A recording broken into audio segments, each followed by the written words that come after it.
I'd now like to introduce Rachel Benbrook. Rachel works with Washington's Department of Natural Resources as program lead for their Watershed Resilience Program, which is a coordinated trees to seas effort to support salmon recovery and ecosystem resilience in several Puget Sound watersheds. Rachel has broad knowledge of Western Washington ecology, its watersheds, and communities through over 20 years of working on the water and in the woods, focused on salmon recovery, habitat restoration, scientific monitoring, and community engagement projects.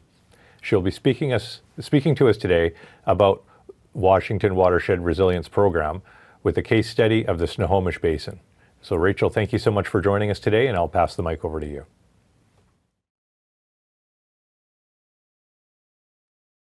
Excellent.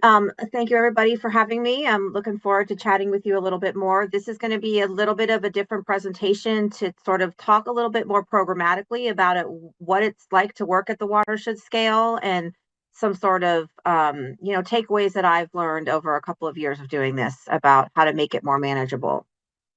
So I first wanted to take the opportunity to just ground us all in who the DNR is and what we do and what role we play in salmon recovery.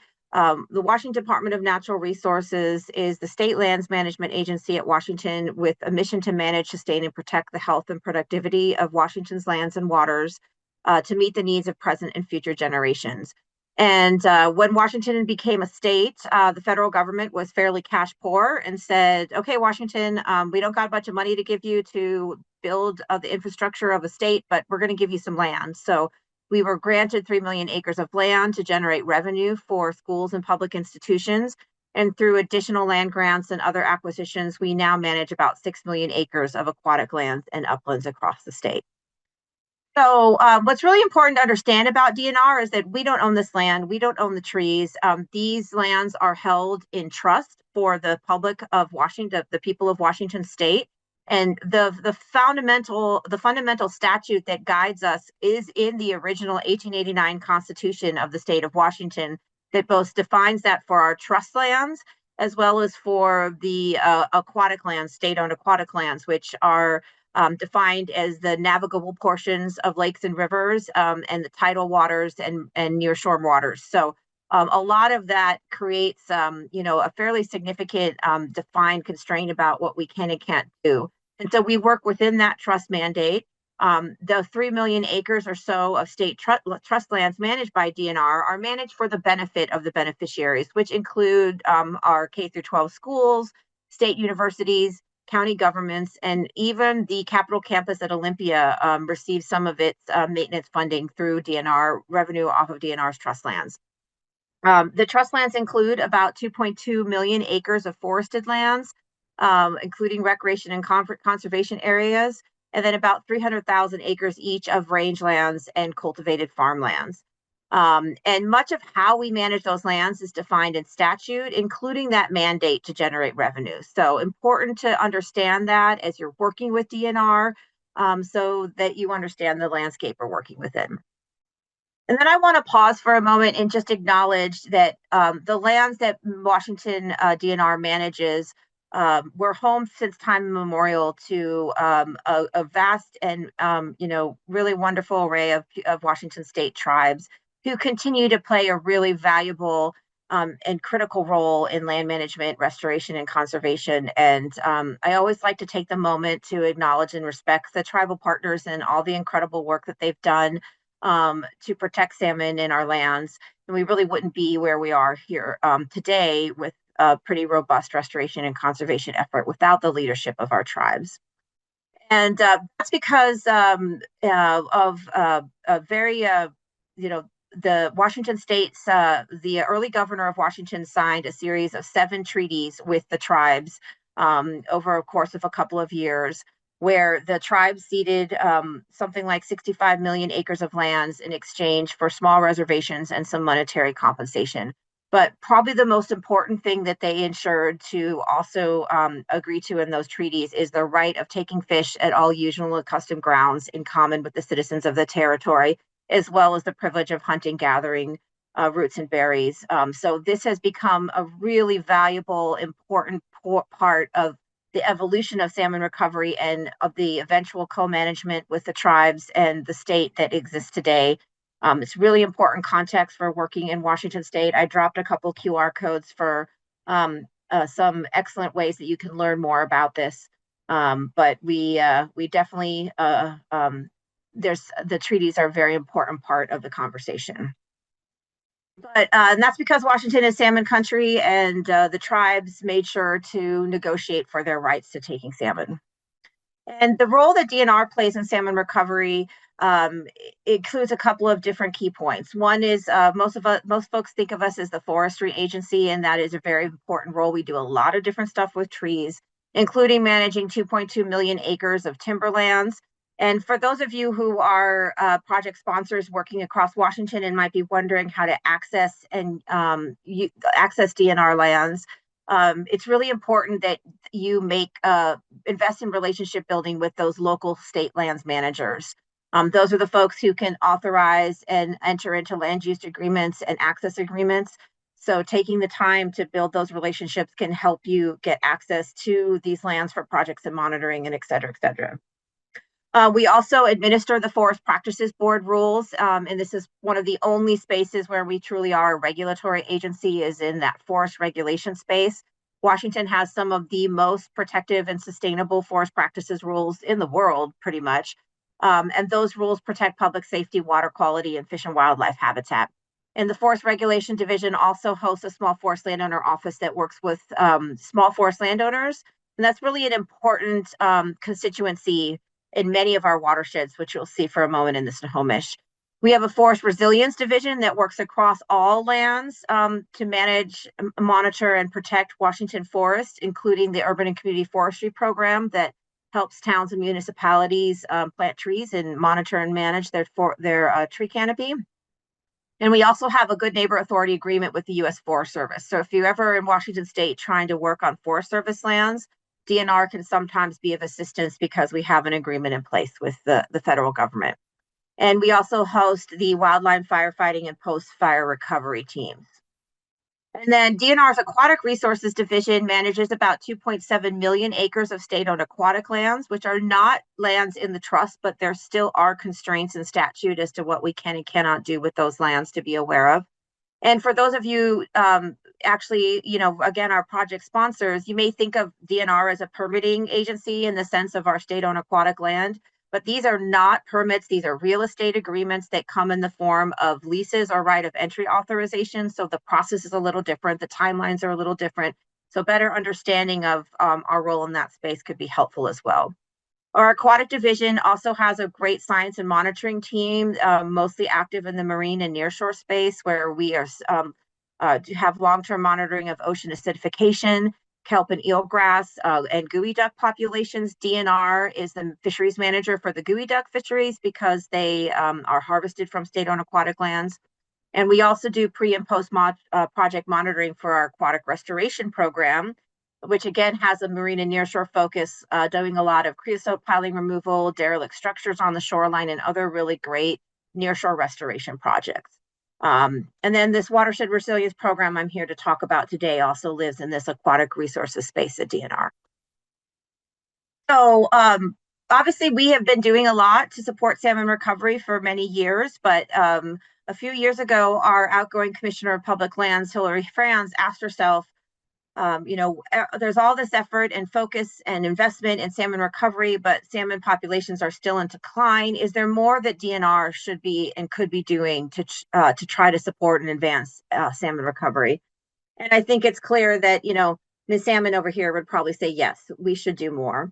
And so what that would look like for us as an agency meant plugging into the watershed scale salmon recovery planning where most of the action is in Washington State. We have well-defined watersheds, and there's watershed groups that have done really extensive planning. So we started to look at where should we start this new watershed focus effort.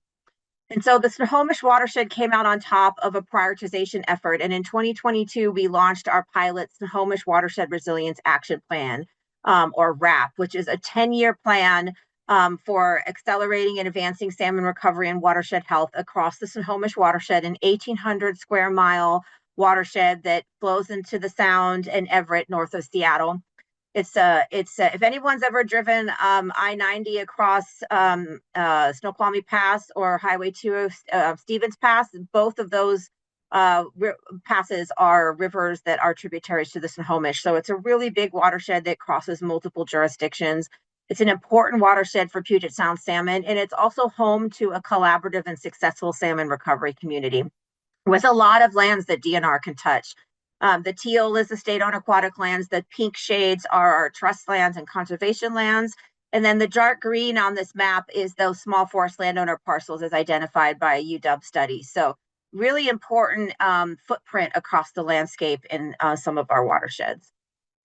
There are 5 overall goals that guide our work in RAP: protecting and cleaning up aquatic habitat, restoring, conserving, and connecting forests and riparian habitat, revitalizing urban forests and streams, engaging and investing in communities, and reducing and combating climate impacts. This is a very comprehensive plan that weaves together work from across the agency and through our partners. These 5 goals are then driven by measurable outcomes. There's 34 outcomes that each have metrics assigned with them that we're tracking our work. And then those trickle down to about 115 implementation actions that we're trying to do on the ground. And I think this is one piece of working at the watershed scale that can be really helpful, is having some sort of measurable accountability that you can sort of focus in on. A lot of this talk today is about reducing the complexity at working at this scale, and this is one way to do that. So zeroing in then on this sort of first takeaway of this, yes, we are working at the watershed scale, but really this ultimately drills down to being place-based. So when I first came into this role about a couple of years ago, it definitely felt intimidating to work across an 1,800 square mile watershed and try to make stuff happen, because working at a big scale like that is hard. So I just sort of fell back on what I knew, which is, project-based, place-based applications. So that was a way to reduce that complexity. If you think about the watershed as a series of interconnected places and apply that holistic lens to how they work together and how projects affect each other. And I thought it was interesting we talked about beads and strings so much this morning, because here's another totally different metaphor about beads and strings. And then really this still boils down to the basics, the stuff that we know. You invest in relationship building with your key partners. You show up at the table where these conversations are happening, especially as a sort of relatively new player in the salmon recovery world. We had to really show we had some skin in the game, and we were here to be an effective partner. And you engage the right stakeholders in the right places. So in the Snohomish, this is kind of what this looked like. My first year in this position, I kind of look back like, what did I actually do? I just had a bunch of meetings with a bunch of people to understand what folks' role was, what they were working on, how DNR could maybe be value added. So a lot of investing in partnership and relationship building, and spending time getting to know the active players in the watershed. And then on another takeaway, Edmar, it was great to hear you talking about this sub-basin scale as well, is trying to think like a watershed. And I don't think the water up in the headwaters is thinking about rushing to the ocean. It's thinking about rushing through a fast headwater stream. So grouping those basins into headwaters, tributary, and main stem systems so that you can, again, reduce that complexity and find common ground with your different areas in the watershed. And I also am referring to the USGS's hydraulic unit code, or HUC. Like looking at that 8 or even HUC 12, as they did out on the coast, really gets you down into a more manageable size, where you can then start learning about that particular place-based needs and issues, and engage the right stakeholders in the right places. And, water flows downhill, so don't reinvent the wheel. Don't try to push it uphill. Take the easiest path. There's a lot of really good work that has come before us that is ripe for an opportunity to replicate and amplify. So finding what's worked before, finding what resources already exist. There's some really amazing planning documents that have been done at the watershed scale. There's regional and local resilience plans. So definitely find out what your baseline knowledge is, and figure out how to work uphill from there. So I just wanted to show you what this looked like really quick for the Snohomish. Obviously, the big blue blob is the entire watershed. Here's our HUC 8, the 3 major river basins in the watershed. And here's HUC 12, where you get to that much more manageable sub-basin size, where you can think more holistically about how these basins relate to each other, how headwater systems relates, etc. And then at the local level, and I know this is very fuzzy, but the takeaway here is this is from the 2005 Salmon Recovery Plan for the Snohomish Basin. They took each one of those Huck 12 subbasins, classified it into a primary restoration or protection category based on its location in the watershed. And here they've used streams instead of tributary systems. But this has been a really amazing resource to overlay this against our DNR lands or where our partners are working to understand where we have an opportunity to work in the most important places in the watershed. So replicating something like this as a tool when you're working at the watershed scale is really valuable. We're pretty successful in doing this in the Snohomish in our first year or so and started to really get some momentum. And so in 2003, in the 2003 to 25 biennium in Washington, we received our big sort of first influx of state dollars. And we were tasked with expanding the program. So this is now a 3 watershed program. It is no longer a pilot. We are working in the Snohomish, the Puyallup, and the Nisqually watersheds.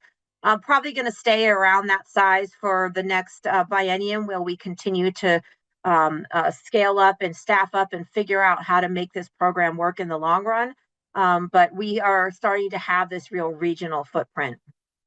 And the structure of the program looks something like this, where we have this overall watershed resilience program that consists of both our Snohomish RAP implementation and the expansion watersheds. And then in the Snohomish, because we've been doing it a little longer there, we're also piloting a couple new initiatives that we are sort of trying them out, test driving them in one of our watersheds with sort of a growth trajectory to expand to our other WRP watersheds, and then eventually throughout potentially Puget Sound, Western Washington, Salmon Country in Washington State. And we're also really focusing on identifying, planning, and implementing on-the-ground restoration resilience projects on DNR managed lands. There's been sort of a lack of focus on freshwater systems at DNR, so there's a huge sort of opportunity at stake here to potentially do projects on our own lands. And the purpose of the program overall is to be DNR's in-house salmon and watershed expertise and go-to point of contact for externals. We're working on building agency capacity and expertise for restoration and resilience, which, as I mentioned, has been somewhat lacking in the freshwater space. We want to make sure DNR can show up at the table and access some of the state and federal funding that's out there for restoration and resilience projects. Make sure we're showing up to support the work of our partners on the ground. I have a long history with nonprofits, so I love getting to still go and support our nonprofit partners and others. We're trying to help DNR be better at cross-programmatic collaboration and having the salmon recovery activity that's been kind of disparate across the agency more unified and cohesive. And then what are the barriers to these things? How can we help address those and help move us forward towards applying that salmon recovery lens? Key takeaway number 3. It can feel a little intimidating to think at the watershed scale, but for some issues, they really kind of demand it. And so, for example, when we start talking about water quality and water quantity, we need to understand those at this landscape scale so we can understand how to build water storage, where in the watershed and things like that to have a downstream impact. I saw a couple questions in the chat about invasive control. I really do think this is going to continue to be a really big challenge. And how do we make our invasive control strategic rather than opportunistic? A lot of it has been project-based. We need to go restore this, so let's pull out the invasive. We have a lot of problems with knotweed in Western Washington. It's starting to really dominate riparian systems in parts of the river in a way that is preventing riparian succession. How do we do that more strategic from a top-down approach? So if we just tackle it at a project level, it's just going to get reinfested from upstream. So that's a space where working at the watershed scale is really important. Landscape connectivity, obviously how those different protected lands intersect. Fish passage, which we've heard about today, and then some of our climate resilience issues. We talked a little bit about cold water refugia. There's also habitat refugia for really culturally valuable species, important species like western red cedar that we don't want to see completely extirpated from the land as climate changes. So where do we have those refugia habitats and how do they work together? And then we're also exploring beavers. I want to highlight this Dept et al. Paper. It was research in our watershed about the impact of relocated beavers, and like beavers can do for climate resilience in watersheds in 1 year that it takes us years to achieve. And they found some really impressive results in this study of how beaver damming can affect water temperature and groundwater interchange and all that good stuff. So some of these things you kind of have to think at the watershed scale to really be effective. So within the Watershed Resilience Program, there's three main buckets of our work. First is we work to expand existing programs, do more of what DNR is already doing that benefits salmon recovery in these target watersheds, take out more derelict vessels, work with more forest landowners, etc. We are piloting new initiatives, and I'll talk briefly about a couple of those. We're seeing out where there are places where DNR can show up and be value added in new ways and piloting those in these watersheds. And then we're showing up on the ground to try to support the work of our partners. And I just want to highlight this a little bit because I think this lends itself really well to working at the watershed subbasin scale. You can sort of treat your subbasins or your watershed as nurseries, as incubators for pilot projects. And then you have a logical growth trajectory to amplify those. If you started at the subbasin, amplify to the watershed scale. If you start at the watershed scale, you can amplify to the landscape regional scale. And it's a really great way to try out new things, work out the kinks, and then grow them so we can accelerate the impact. So these are the suite of projects that have we've been unpacking in this first couple of years of the RAP and the broader Watershed Resilience Program. We've established the first of its kind kelp and eelgrass protection zone in the mouth of Snohomish River. This is where no new aquatic leases will be allowed if they impact our kelp and eelgrass resources, and this has become a model for future protection zones. We are working on a large wood supply initiative that many of you may be excited to hear about to try to figure out how we can get some of the trees off of DNR lands into the hands of our salmon recovery partners to help ease the supply chain challenges that we see in large wood projects. We haven't figured it perfectly out yet, but we're working on it.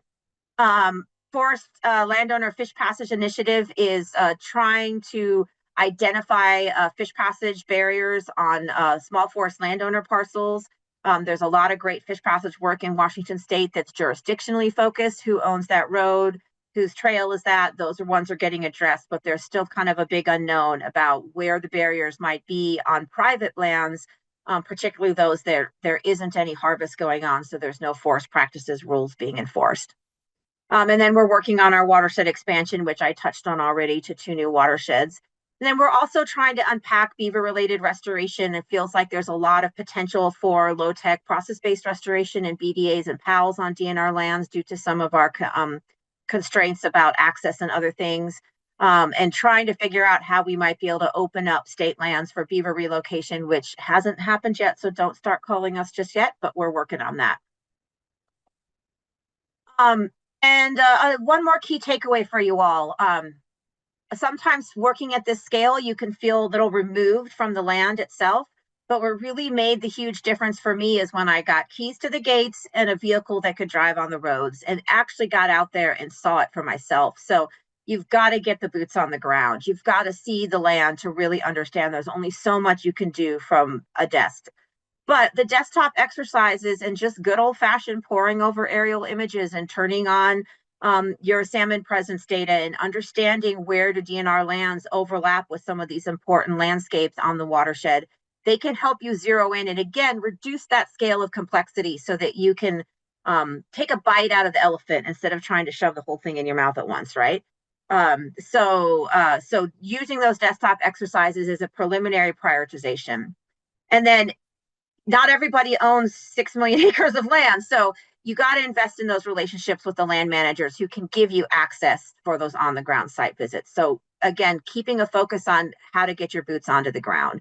And the goal of all this is to build a pipeline of projects and to have the opportunity to start getting stuff done on the ground.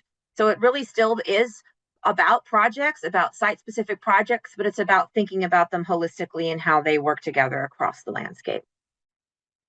So for us, this is what that looks like. We have in purple, you see the projects that we are underway with. We've gotten our first big grants for on the ground restoration, our first Salmon Recovery Funding Board grant. Woohoo!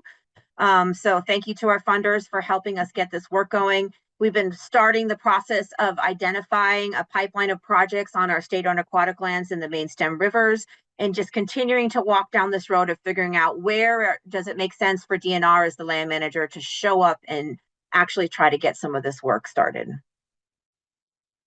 So some challenges we've been facing. DNR lands are multi-use. We often have conflicting priorities. How do we weigh the needs of the timber industry and our trust versus the needs of salmon and restoration? So we're constantly doing some push-pull there. Working at the watershed scale, the problems are really, really big. So figuring out how to make solutions that can meet the scale of that problems is an ongoing challenge. Just like everybody else, we're dealing with capacity limitations. DNR has only about 1,400 staff to try to manage 6 million acres of land. Our land managers are strapped for time. That makes it harder to get yeses out of them to try something new or take this new innovative approach. Our lands are often very remote with a lack of access. You really don't touch a stream at DNR unless it happens to be on the way to a timber sale. So in many cases, there's very limited road access to streams. So just working in these spaces can be difficult, and certainly getting heavy equipment into them for any type of large scale work is hard. So that's why we're looking at the low tech PBR where we can do stuff with hand crews. But DNR is a little behind the curve. We haven't looked at our freshwater systems with this restoration and resilience lens very much. So we're trying to sort of play catch up with habitat assessment and project prioritization and planning. But for me, I get really excited about the opportunities. There is huge potential for large scale projects, valley wall to valley wall restoration and tributary systems where we have very few constraints to worry about. So I'm excited to see what we can make happen as we start to get our land managers to see the success of some of these early projects. Promoting access to restoration resources like large wood, like plants. DNR has a large native plant nursery. So how do we figure out how to ensure those resources are benefiting the restoration community? We have a chance to help fill some big data gaps, like barriers on small forest lands, where DNR is uniquely situated to help that. And this is a growing program, so I'm hoping we can grow and build DNR's capacity and help meet some of the workforce and project management constraints that we're seeing across the restoration community. And then I'm really excited about my role engaging on the ground in this place-based way, but amplifying those concerns up to folks like the GSRO and the Puget Sound recovery community, and ensuring that the sort of on-the-ground implementation challenges are being heard in the policy rooms around the state. So that's a role that I think we can play that's very valuable as well. Some of our early successes, just figuring out how to work at the watershed scale wasn't easy. So I feel like we've made a lot of progress in that front. We're leveraging all the great work at DNR and our partners and amplifying and telling that story. We've made a really solid investment in relationship and capacity building, seen some really good funding successes from that initial investment from the state, amplifying that with grants. We're building support with legislators, and the word is getting out that DNR is showing up and being effective in this space, which all of this above is meaning that we're having some real momentum now, and that's really exciting. We've gone from a staff of 2 to a staff of 6, and everybody is busy. So there's plenty of work to do across these watersheds, and everyone seems glad to have us showing up. And then I just want to close. I like this little play on words here that we all know the definition of a watershed when it comes to water flowing downhill, but watersheds are also important turning points in a course of affairs. So I like to think about this potentially being a watershed moment for DNR, and DNR learning how to not think of ourselves as managing parcels of land, but managing ecosystems, and how we can better show up in this space to do that. So I'll just close out here and be happy for questions and the panel conversation. Well, wonderful. Thank you, Rachel. I'll just jump right to the top couple of questions on the Slido here. So the first one is about stream buffers. Have the stream buffers in active timber harvesting areas been effective? How are you measuring this? And in brackets, it's water temperatures, sediment, macroinvertebrates.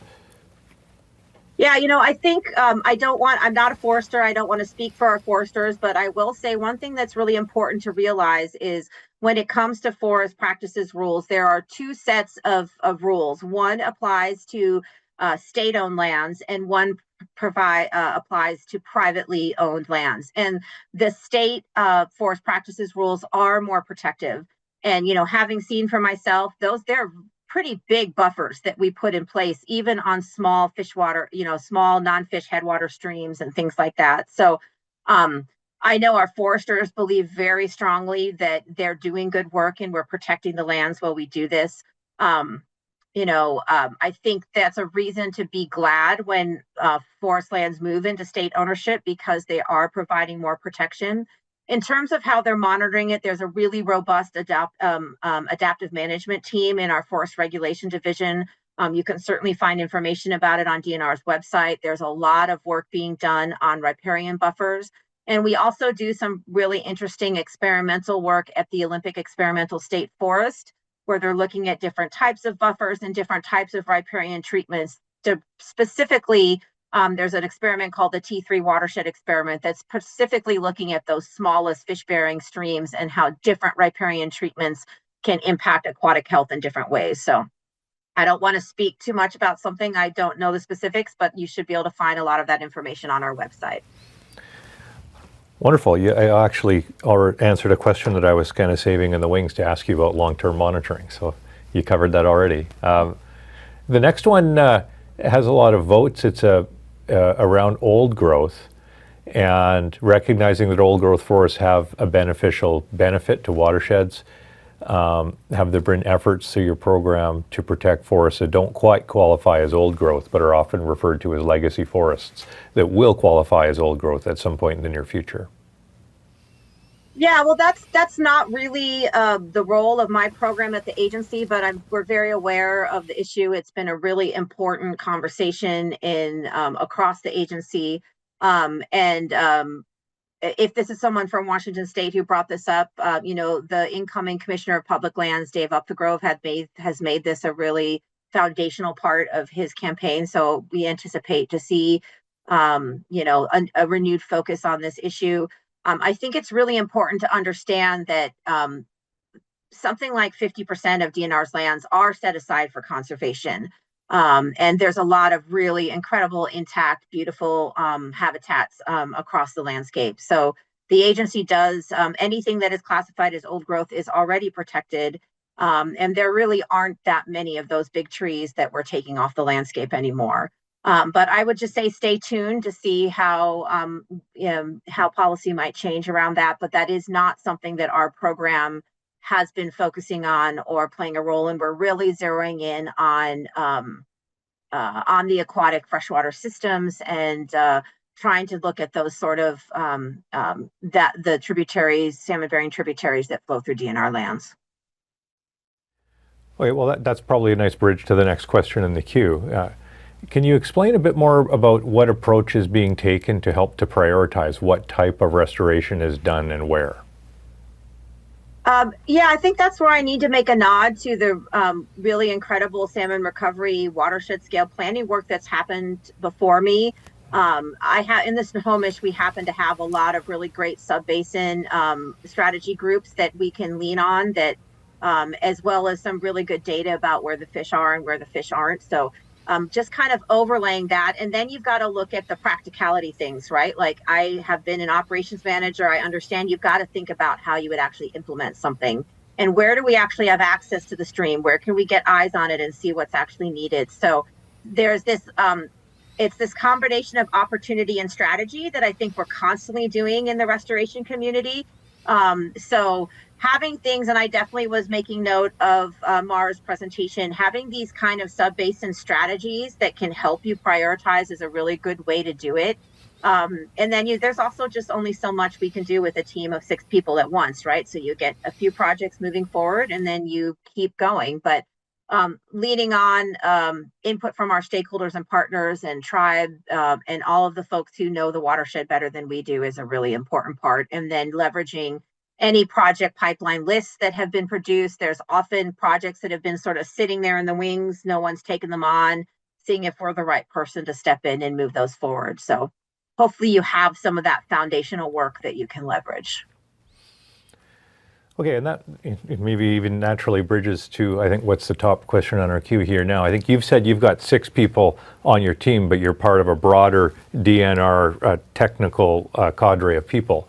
So within that, do you have all or most of the expertise you need in-house, thinking scientists, engineers, biologists, et cetera, or do you rely a lot on external consultants or other external entities? We're still a growing team. I'm still trying to figure out how to kind of build positions that focus in on the right types of expertise. And does anyone ever have all the expertise they need, right? We are probably going to start working with consultants more. We've sort of been a homegrown shop because, you know, I come from that scrappy nonprofit background and that's sort of what I'm used to. So I'm still getting used to working at the state agency scale. But one of the things I'm really interested in, and to any of the researchers and academics on the call today, I think there's an incredible opportunity for partnerships with researchers in this program. We've got a lot of projects we're getting off the ground, and having some support from the research community to ensure we're getting good science off of that would be really great. I guess I'll put a plug in. If there's anyone doing good work in the headwaters space, I'd be really curious to see some examples of what projects that build resilience in headwaters look like, because I think there's a lot of potential for that and on DNR lands as well. You know, sharing examples, I learn a lot from case studies, is always good to know.